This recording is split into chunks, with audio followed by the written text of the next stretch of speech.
Hi అండి. అందరికీ నమస్కారం. Welcome to my channel. ఈ వీడియోలో ఉద్యోగులకు జాక్‌పాట్ అండి. ఒక్కసారిగా జీతాలు భారీగా పెంపు అంటూ అప్డేట్ రావడం జరిగింది. సో, దీనికి సంబంధించిన పూర్తి తాజా సమాచారాన్ని ఈ వీడియోలో తెలుసుకుందాము. వీడియో అయితే ఎక్కడే గాని స్కిప్ చేయకుండా ఎండ్ వరకు చూస్తే అప్పుడే ఇన్ఫర్మేషన్ పూర్తిగా అర్థమవుతుంది. అలాగే వీడియో చూస్తున్న ప్రతి ఒక్కరు వీడియోకి లైక్ చేయండి ఫ్రెండ్స్. ఈ వీడియోని తోటి ఉద్యోగ పెంచిన మిత్రులతో అయితే షేర్ చేయండి. కొత్తగా మన ఛానల్ చూస్తున్న వారు ఇంకా ఎవరైనా సబ్స్క్రైబ్ చేసుకోకపోతే వెంటనే మన ఛానల్ అయితే సబ్స్క్రైబ్ చేసుకోండి. సబ్స్క్రైబ్ చేసుకోవడం వల్ల నేను చేసే ప్రతి ఒక్క వీడియో మీ వరకు రీచ్ అవుతుంది. ఇక ఆలస్యం చేయకుండా వివరాల్లోకైతే వెళ్ళిపోదాము. సో ఫ్రెండ్స్, ఇక విషయానికి వచ్చినట్లయితే దేశవ్యాప్తంగా ఉన్నటువంటి లక్షలాది మంది కేంద్ర ప్రభుత్వ ఉద్యోగులు మరియు పెన్షనర్ల ఇళ్లల్లో త్వరలోనే కాసుల వర్షం కురిసే అవకాశం కనిపిస్తుంది. ఇటీవల కాలంలో అత్యధికంగా చర్చించబడుతున్నటువంటి అంశం ఏమిటంటే కొత్తగా రాబోతున్న ఎయిత్ పే కమిషన్ అమలు ద్వారా ప్రస్తుత సిబ్బంది జీతాల్లో ఊహించని మార్పులు చోటు చేసుకోనున్నాయి. కార్యాలయంలో అట్టడుగు స్థాయిలో పనిచేసే ప్యూన్ నుంచి మొదలుకొని విద్యా బుద్ధులు నేర్పే టీచర్లు, జిల్లాలను శాసించే కలెక్టర్లు మరియు దేశ పాలనలో కీలక పాత్ర పోషించే అత్యున్నత స్థాయి ఐఏఎస్ అధికారుల వరకు అందరికీ వేతనాల్లో ఒకసారిగా జాక్‌పాట్ లాంటి పెంపు ఉండే అవకాశం ఉంది. ఈ మార్పులు కేవలం జీతం పెంచడమే కాకుండా ఉద్యోగుల జీవన ప్రమాణాలను పూర్తిగా మార్చివేస్తాయి అని ఆశలైతే చిగురిస్తూ ఉన్నాయి. మరి ప్రస్తుతం దేశ రాజధాని ఢిల్లీలో 8వ పే కమిషన్‌కు సంబంధించి ప్రాథమిక చర్చలు మరియు సమావేశాలు అత్యంత వేగంగా జరుగుతున్నాయి.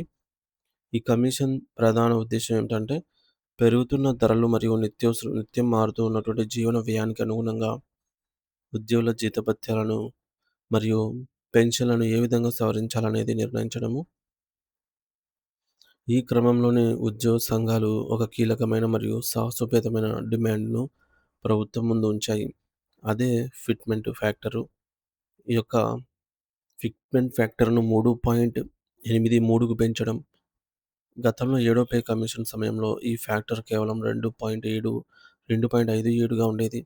కానీ ప్రస్తుత ఆర్థిక పరిస్థితులను మరియు ద్రవ్యోల్బణాన్ని దృష్టిలో ఉంచుకొని దానిని భారీగా పెంచాలని ఉద్యోగుల ప్రతినిధులు అధికారులను కోరుతున్నారు. ఒకవేళ కేంద్ర ప్రభుత్వం ఈ ప్రతిపాదనకు గ్రీన్ సిగ్నల్ ఇస్తే ఉద్యోగుల కనీస మూల వేతనం ప్రస్తుతం ఉన్నటువంటి ఈ యొక్క రూ. 18,000 నుండి ఏకంగా రూ. 69,000కైతే చేరుకుంటుంది. ఇది దాదాపు 283% పెరుగుదలను సూచిస్తుంది. ఇది సామాన్య పెంపు కాదు. ఒక చరిత్ర ఆర్థిక విప్లవం అనే చెప్పాలి. అసలు ఈ యొక్క ఫిట్‌మెంట్ ఫ్యాక్టర్ అంటే ఏమిటో మనం సులభంగా అర్థం చేసుకుందాం. ఇది ఒక రకమైనటువంటి మల్టిప్లికేషన్ నంబర్ లేదా గుణక సంఖ్యగా పనిచేస్తుంది. ఒక ఉద్యోగి యొక్క బేసిక్ పేను ఈ నిర్దేశిత సంఖ్యతో గుణించినప్పుడు వచ్చే మొత్తమే ఒక కొత్త పే కమిషన్. సో, కొత్త పే కమిషన్ ప్రకారంగా వారి కొత్త బేసిక్ జీతం మారుతుంది.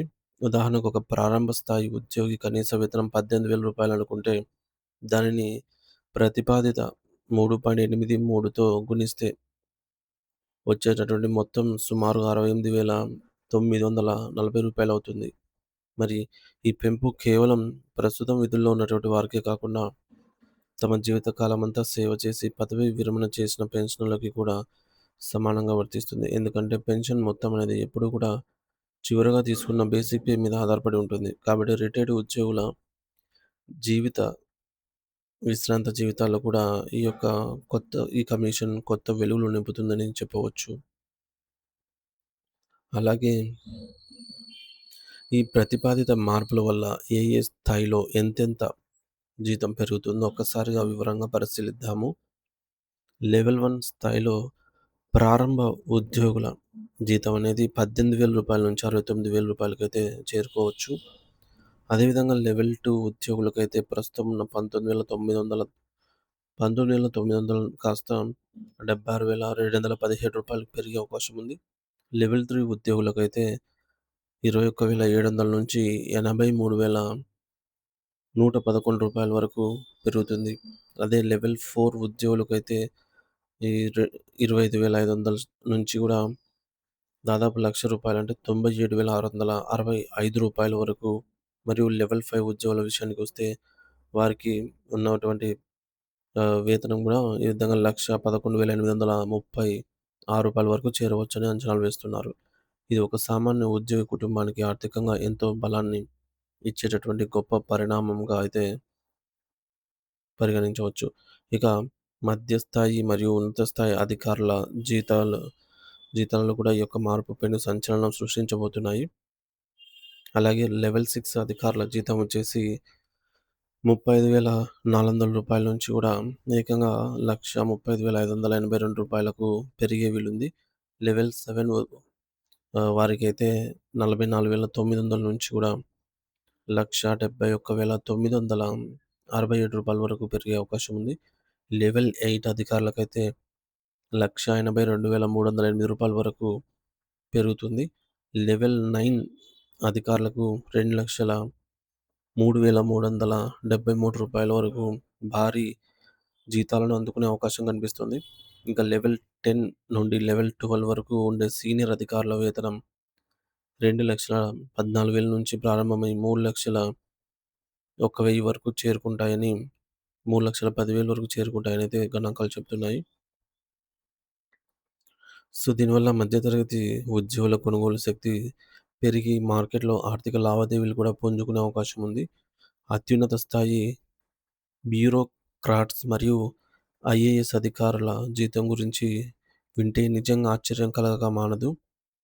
మరి ఏంటంటే లెవెల్ 13 మరియు లెవెల్ 14 అధికారులకైతే ఏకంగా 4.71 లాక్స్ నుంచి 5.52 లాక్స్ వరకు పెరగవచ్చు. లెవెల్ 15 అధికారులకైతే 6.97 లాక్స్ నుంచి ల ఆహ్, 6,00,000 అంటే దాదాపు 7,00,000 వరకు పెరగవచ్చు. లెవెల్ 16 అధికారులకైతే 7,86,000 నుంచి పెరగవచ్చనమాట. ఇక లెవెల్ 17 అధికారులకు 8,61,000 పొందేటటువంటి వేతనం పొందే వీలుంటుంది.